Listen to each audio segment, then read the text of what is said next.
Bueno, se buscó la fecha que más o menos coincide, obviamente en el cronograma que armamos de charlas, mayo era para dar justamente una charla sobre la Virgen, una charla muy interesante, porque la gente se fijó tanto en la imagen de la Virgen con la rayera ojival, el manto celeste y blanco, bien recto, que solemos creer que siempre fue así la imagen de la Virgen. Sí. Sin embargo, cuando vamos para atrás te va a sorprender ver cómo era en otras épocas, en la época colonial, por ejemplo, la imagen de la Virgen. Entonces Rosita Bloto, que va a ser la que va a dar la charla, nos va a contar todo esto y nos va a contar un poco cómo es el estado de la terracota, porque vos sabés que lo que ves en el fondo es una cáscara, el manto, la corona, pero la base es una pequeña terracota de 38 centímetros, que te puedes imaginar que ya tiene casi 400 años, que ha pasado por varias restauraciones, entonces, bueno, y que muy poca gente llegó a ver sin el estuche de plata, porque tiene como un estuche de plata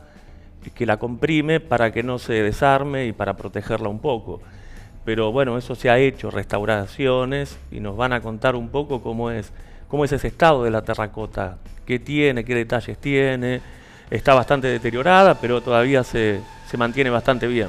Vamos a volver, obviamente, y profundizar en esta charla que se viene para el otro viernes, pero para ir de lo general más a lo particular, estás a cargo de este ciclo de charlas que viene teniendo a distintos historiadores, estudiosos, profesionales de diferentes áreas en el Museo Municipal, allí en el edificio de la Cúpula. En la Cúpula. ¿Cómo se viene dando el ciclo? Muy bien. Ya lo habíamos empezado en años anteriores, pero este año, digamos que nos pusimos más firmes para tener una frecuencia mensual, desde marzo hasta diciembre. Y la verdad que lo estamos sosteniendo y ya hemos tenido en marzo y abril 2 charlas con muy buena convocatoria. La gente se acercó, Pancho Masi dio la primera sobre el tranvía, un medio de transporte que justamente pasaba por la Valle en uno de los recorridos que tenía, que mucha gente no sabe que en Luján hubo tranvía. ¿Año? No, va de 1888 a 1925. Era un tranvía a caballo, no eléctrico como los de Buenos Aires. Pero bueno, mucha gente no sabe que en Luján hubo un tranvía y que fuera el medio de transporte principal para venir de la estación al centro, por ejemplo. Por esta mismísima calle. Tenía 2 recorridos, por San Martín y por la Valle.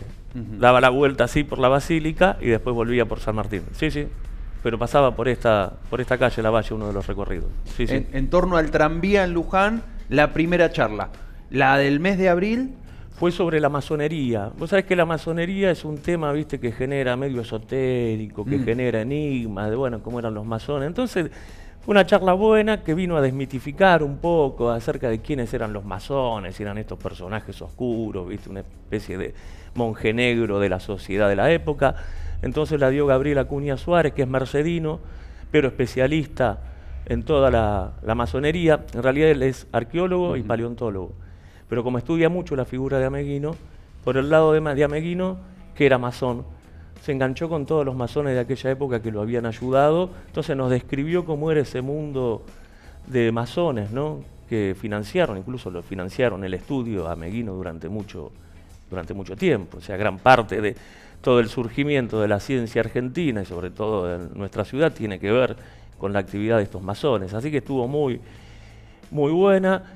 ¿Y qué hay ahí como para desmitificar respecto a las cuestiones tal vez que más giraban en torno a la masonería? Que eran personas comunes y corrientes, que eran todos referentes sociales, que en general se sabían que eran masones, que la masonería no tenía ningún fin oscuro, digamos, ¿no? Eran grupos relativamente cerrados, pero todo el mundo sabía quiénes eran los masones, que tenían el objetivo de difundir a la ciencia.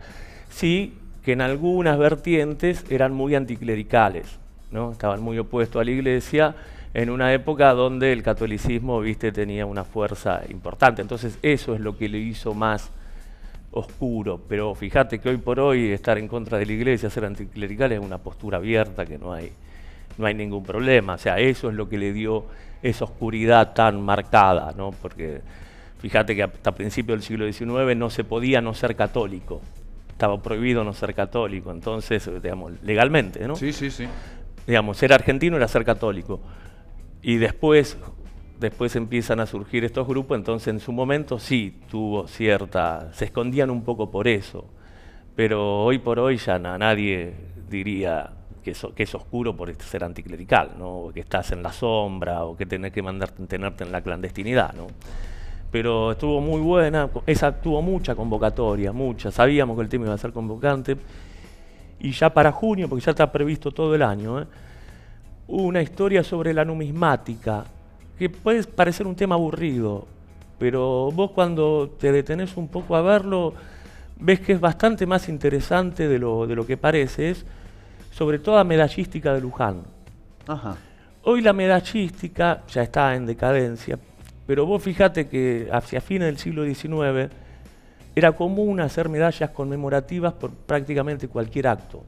Entonces se inauguraba el museo, se hacía una medalla conmemorativa. Moría Salver, se hacía una medalla conmemorativa. Imaginémonos, inaugurábamos este estudio y Guzmerín y Diego hacía acuñar unas medallas conmemorativas donde decía la fecha, tal año, en conmemoración de la apertura. Bueno, entonces la medallística va más allá de lo que vos suponés que es la medalla religiosa o la moneda, sino que la numismática es un tema mucho más amplio y hay sobre numismática de Luján es grandísima, sobre muchísimos eventos se conservan las medallas y nos va a mostrar además, porque el que da la charla, Diego Aliberti, además es coleccionista, entonces la vamos a poder tener ahí, no de cuando se inauguró la normal, el museo, el Palacio Municipal. Sobre todo eso hay una medalla conmemorativa.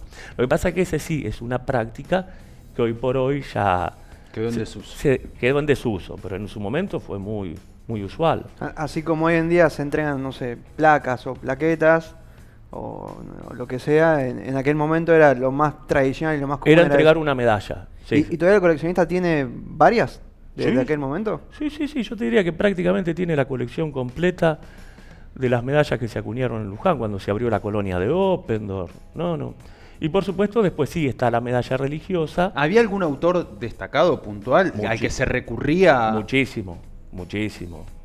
Gotuso, muchas casas acuñadoras que eran las más famosas, porque además te hacían el diseño que vos querías. Ajá. Sí, por supuesto eso después variaba en función de lo que vos quisieras pagar. Si no tenías mucha plata, tenías que optar por modelos estándar, que lo único que hacían era ponerte Luján y la fecha de conmemoración.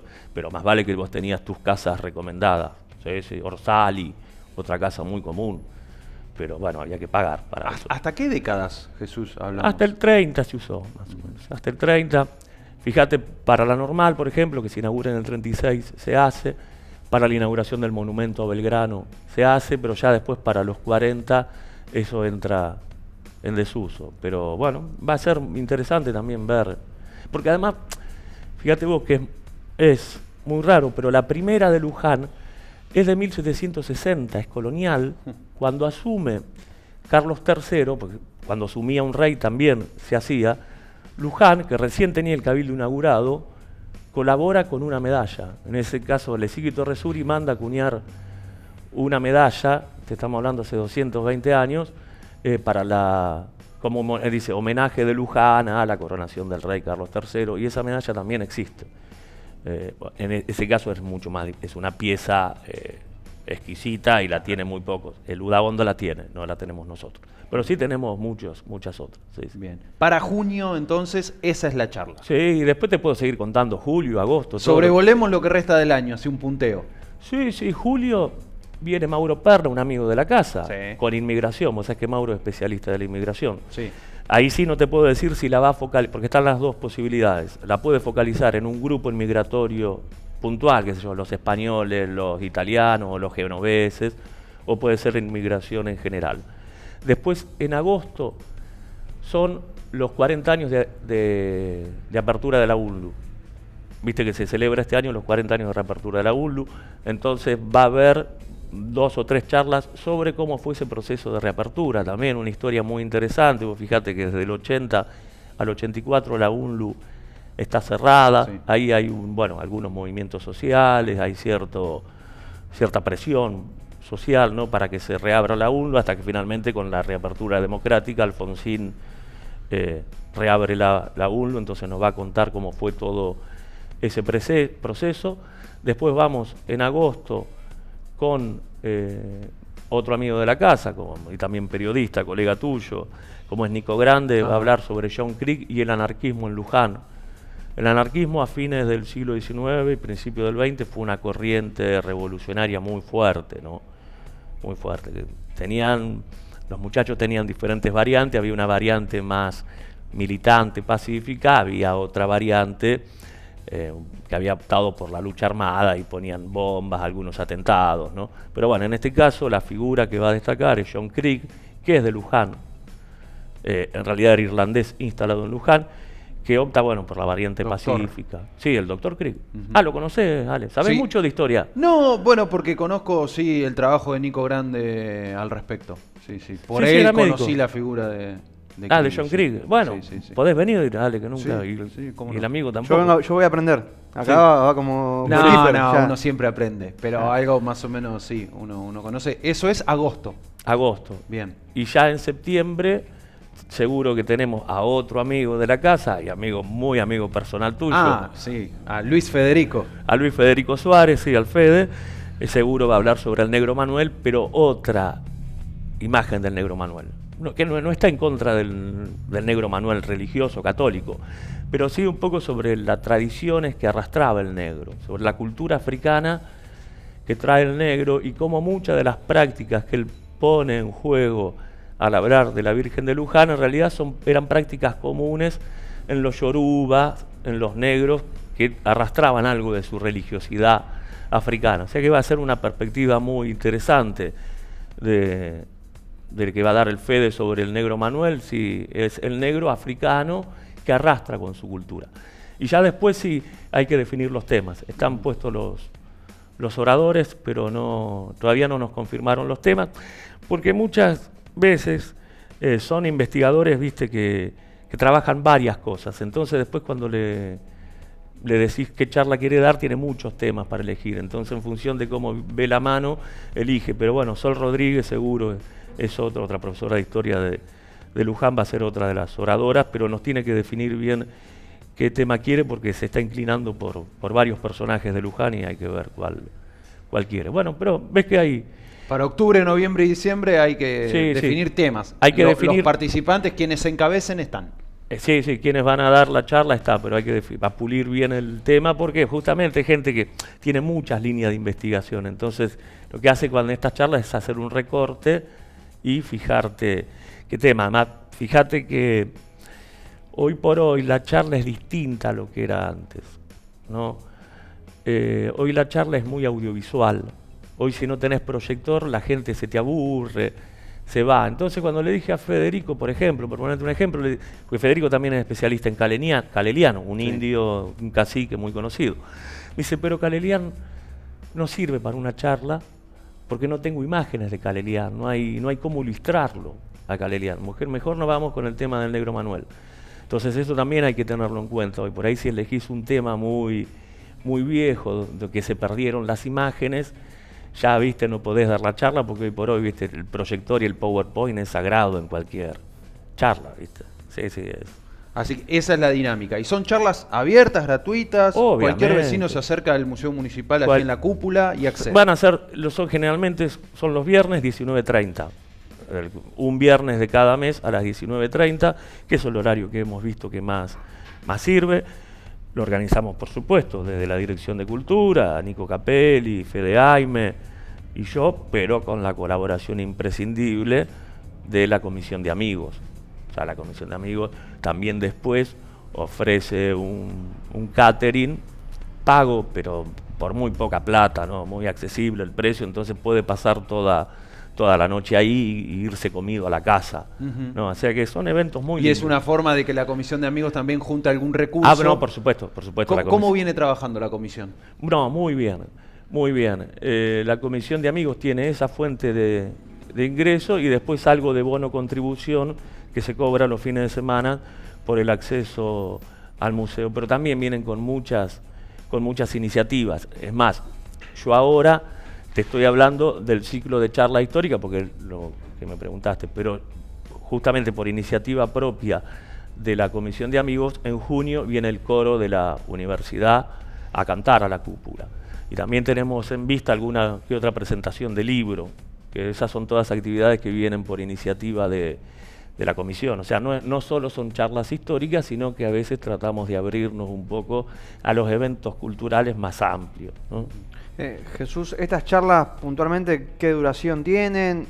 ¿Qué impresión se llevan del público que asiste? Vos destacabas en el comienzo de la charla que realmente la repercusión es muy positiva. Bueno, contanos un poco duración, cómo es el ida y vuelta con los que asisten. No, normalmente, vos sabés que al orador cuando lo invitás no le podés poner condiciones, pero tratás de que obviamente sea una persona criteriosa y que no te esté 2 horas hablando, que el público se te va. O sea que la charla generalmente eso se respeta, unos 40 minutos, 1 hora a lo sumo. O sea, en ese sentido, viste, se comprime un poco la charla para no aburrir a la gente. Y después se abre una ronda de preguntas. Y la ronda de preguntas muchas veces, como fue la última, suele durar más que la propia charla. Porque después todos los participantes, viste, la acústica encima, la cúpula tiene una muy buena acústica, entonces se puede armar intercambio con todos los participantes muy lindos. Y de hecho la última duró más el intercambio final de preguntas al orador, que vos le preguntás para que amplíe un tema o para que aclare otro tema, y el orador te responde. Esa dinámica es buena, entonces se puede ir a 1 hora y media, más o menos la duración de la charla, con esta ronda de preguntas también. O sea que es muy, muy dinámica también, y por supuesto, después cuando corta, el orador se queda siempre a comer algo también, entonces podés compartir con el orador, preguntarle en privado algo. O sea, tiene la cercanía. Mucha gente nos habla de la virtualidad, pero viste, no lo queremos hacer exactamente virtual. Queremos mantener este formato. Y es más rico. Sí, es más rico, se enriquece más. Te tenés que movilizar, pero bueno, si lo planeás como una salida, por eso que te estoy diciendo, que podés comer algo ahí, bueno, ver con amigos, conversar, lo planeás como una salida social y cultural y vale la pena. Por eso queremos mantener el formato presencial por ahora, ¿no? Sí, además, viernes, tardecita, noche en el museo es como que el plan te cierra por todos lados. Sí, si a eso, como decía Jesús, le agregás que hay un catering, que es muy económico, y de paso das una mano con la asociación y con todos los que participan. La verdad que en ese caso puntual la virtualidad no se justifica, me parece. Claro. Y ha sucedido, por ejemplo, o puede ocurrir tranquilamente de que algún invitado, algún vecino que se acerque, que quiera participar, proponga un tema a futuro. No, por supuesto. Sí, pero estamos totalmente abiertos y lo necesitamos a eso. Lo necesitamos porque no queremos que sean grandes temas, o que solamente esté la historia más formal, ¿viste? Sino que nos vengan alguien del Club Santa Elena y nos cuenta la historia del Club Santa Elena, más vale que estamos abiertos. De hecho, para el año que viene, lo que tenemos pensado es incluso cambiar un poco este formato de que hable sobre un tema y que él mismo sea un personaje de la historia y que cuente su propia historia, ¿no? Por ejemplo, si lo tuviéramos, ya fallecido, a Manfred, Pirulito, alguno de los grandes personajes de Luján, los invitaríamos, pero lo que estamos pensando es, por ejemplo, invitar a Janito Rampazzi, a Miguel Prince, al actual intendente, y que nos hablen de su historia, ¿no? De su historia. No para hacer política, sino para contar la historia, cómo se iniciaron en la militancia, todos esos temas, viste, que generalmente detrás del personaje uno no los conoce más la actuación pública, pero que se abra eso. Y por supuesto, a estos temas que vos decís, que proponga a alguien hacer una historia. De hecho, también estoy atrás de la panadería Luca, por ejemplo, a ver si alguien de la familia, tanto Scorsato como Luca, quiere contarnos un poco la historia.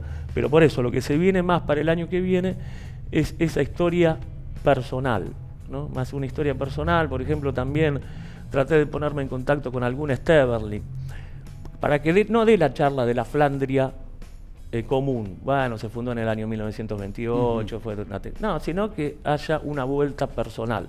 Entonces tener a alguien de un Esteberli hablando de la Flandria, no un historiador que también está bueno, pero son registros diferentes. Claro. Son otro tipo de registro. Entonces trae el registro personal, le da otro sabor a la historia.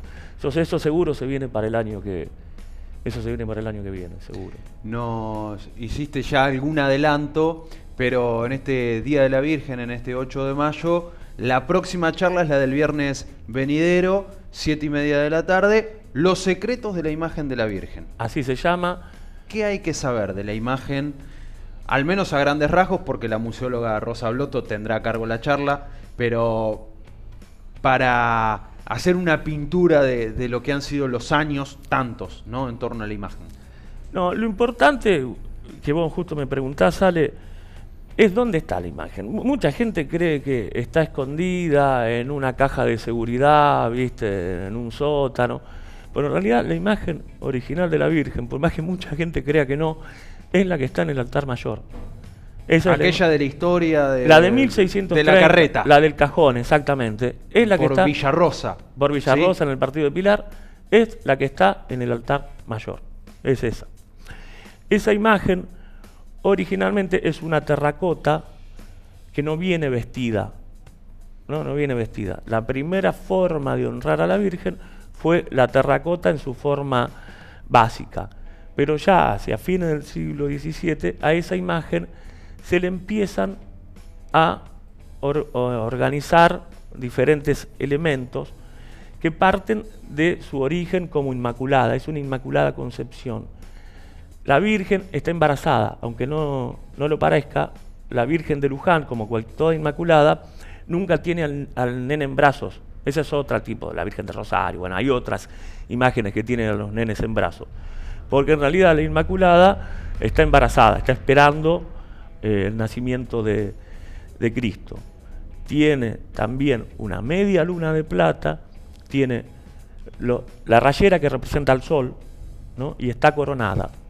Todo esto porque se estandariza la imagen en función del capítulo 12 del Apocalipsis, ¿no?, que cuenta cómo es la imagen de una virgen, y entonces después se quiso que, de acuerdo a esa descripción del Apocalipsis, sea la Inmaculada.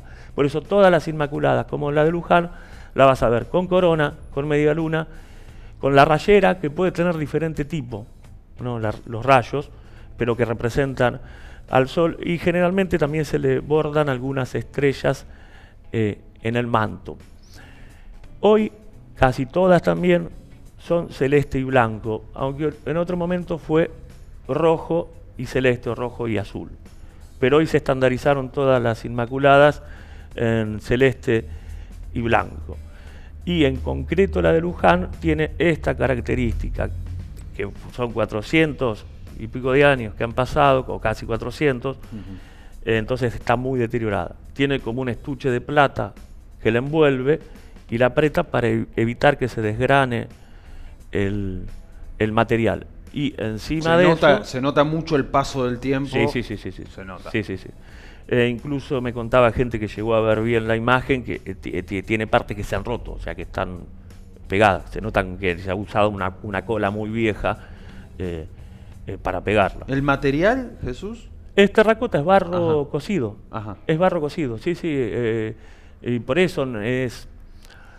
En realidad, artísticamente y materialmente, es muy pobre la imagen. Esto se hacía... La imagen viene de la zona de San Pablo. Entre el estado de San Pablo y Río de Janeiro, hay una zona de fabricantes, en el siglo XVII había una zona de fabricantes de imágenes, que las hacían en series grandísimas, ¿no? Entonces era el barro de ahí mismo, que usaban unos moldes y las cosían, pero no es una gran pieza de arte. De hecho, cuando se investigó la imagen de la Virgen, esto en la década del 80, existen hoy, todavía se conservan imágenes que son casi iguales a la de Luján. O sea, porque estos se hacían en serie, Claro. ¿me entendés? Entonces todavía en coleccionistas de Brasil tienen imágenes que vos la ves y es la de Luján en su forma de terracota, ¿no? Porque todavía han quedado. Lo que pasa que, vos fíjate que en este caso el valor material de la imagen es lo menos importante, tiene el valor religioso, tradicional, cultural, ¿no? Eso es lo que le confiere valor a la imagen, pero materialmente no, es muy pobre, ¿no? De hecho, en aquella época no valían mucho comprar este tipo de imágenes, ¿no? Recién mientras lo escuchaba, fui a chequear, pero por ejemplo, ahora la Virgen tiene bordada en el manto las 3 estrellas Sí. de la selección, por ejemplo. Eso fue, creo que se hizo oficial el año pasado. Sí, hace poco. Sí. Eso tiene que ver con otra cosa que no se hace en todos lados, pero que en Luján se hace, que es la de cambiar el manto. Ujú. Para esta fecha. Claro, para esta fecha se hace el cambio de manto. Entonces, cada vez que hay un cambio de manto, se elige algún motivo que va a durar ese año. Con el manto viejo, lo que se hacen es cortar pedacitos de tela, ¿no? Muy chiquitito, el manto se corta en cuadraditos de 1 centímetro por 1 centímetro y se pega en una estampa, entonces se lo da a enfermos, a diferentes personas. Bueno, pero esto de todas formas de darle un motivo coyuntural o del momento al manto es muy común. Fíjate lo que pasó con otra imagen muy importante de la Argentina. Bueno, parece risueño el caso, pero se le dio en el manto, bordaron a Milei abrazando al Papa y a Milei, el abrazo de Milei y el Papa, bordaron. En Catamarca fue noticia hace muy poco. Sí, lo vi en redes hace un par de semanas. Sí, o sea, darle al manto esa característica es muy común. Por supuesto, fue totalmente criticado el arzobispo, todo lo que vos te podés imaginar. Está al límite de... Sí, pero bueno, a lo que voy es que... cierta falta de respeto, si se quiere o no. Pues, mucha gente lo toma así. Como mínimo provocación, qué sé yo. Sí. Mucha gente lo toma así. Pero bueno, fíjate que por eso lo de ponerle las 3 estrellas, en este caso por el Mundial, no es algo que sea exclusivo de nosotros. Sí. Yo abiertamente, para un futuro, como esto que te preguntaba, si alguien del público puede proponer alguna idea de futuro, alguna charla de misterios en Luján. Yo ahí me sumo. Ahí soy el primero en aparecer. Sí, los túneles secretos, todo ese tipo de misterios que hay, sí. Imagino que Luján tiene varios. Así que, bueno, como vos decías, que el tema de la masonería, con todo lo que se fabula en ese entorno, fue muy convocante, o es un tema muy atrapante, bueno, me parece que alguna charla de misterios en Luján puede andar bien. Sí, por supuesto. Ahí llevamos la camarita. Me dirán qué parte puedo grabar y qué parte no, pero es un tema que... Pero lo conocés, sí, al tema sí, sabés mucho. No, el de los túneles lo he escuchado, pero también puede haber otros, qué sé yo. Sí. ¿Alguno que me puedas vender? No, bueno, vos sabés que eso... Nosotros hacemos a fin de año siempre una visita al cementerio. Ah, bueno, ya ahí no. Y mucha gente nos pide que le demos... Es recontra convocante la recorrida por el cementerio. 200 personas, increíble. Y mucha gente nos pide que le demos, porque obviamente, como cualquier cementerio, el cementerio de Luján tiene 1000 historias de ese tipo de fantasmas, ¿viste? Pero no, nunca nos quisimos meter nosotros con eso de contar, ¿viste? Sí, de todo el valor patrimonial y de un montón de cuestiones. Por eso hablamos de la arquitectura, de algún personaje que está enterrado, ese tipo de cosas, pero nunca nos metimos con el tema, que hay mucha gente que lo hace y le gusta, pero bueno, no es nuestro métier, digamos, no es lo que... Son más serios. Sí. No, yo voy al de los túneles, a alguna otra cosita. Sí, no, pero también los fantasmas, sí, la mujer que aparece en el camino a Carlos Ken todas las mañanas, que, ¿viste? Muy común esos mitos, pero también está bueno contarlo. Por supuesto, no lo hacemos nosotros, porque desde el punto de vista histórico, ¿viste? Y científico, si vos querés, claro, no da a contar eso. Pero sí tiene valor como relato popular, como lo que cree la gente. Tal cual. Mira, te cuento un ejemplo que es feo, no feo, en el fondo es una pavada. Pero ahora que yo publiqué esto del 17 de mayo, de la Virgen de Luján, mi propio Facebook, un muchacho que se ve, que yo lo tengo de amigo, pero no lo identifico bien, ¿viste? Porque a veces podés de amigo a gente que no conoce muy bien. Yo no sé si es fanático, evangélico, qué le pasa, pero empezó a poner a todos los que habían hecho comentarios. Vos invitabas a la charla del viernes de la otra semana. ¿Y dónde dice que hay que adorar a la Virgen? La Virgen es un invento de los católicos, no hay que adorar imágenes. Pero pará, no es el tema religioso. Si estamos hablando de un tema histórico, de lo que la gente creyó, no estamos hablando de la cuestión religiosa, de si la Virgen está bien, está mal, no. Estamos hablando de un elemento histórico y cultural. La carga religiosa se le está poniendo vos, no nosotros. Por eso es una charla abierta a cualquiera que le interese la cultura argentina, ¿no? Sí, sea católico, agnóstico obviamente. o practique... Obviamente, ¿no? Estamos viendo un objeto cultural, no un objeto religioso, ¿viste? En principio, después cada uno le pone su carga en función de sus creencias, ¿no? Seguro.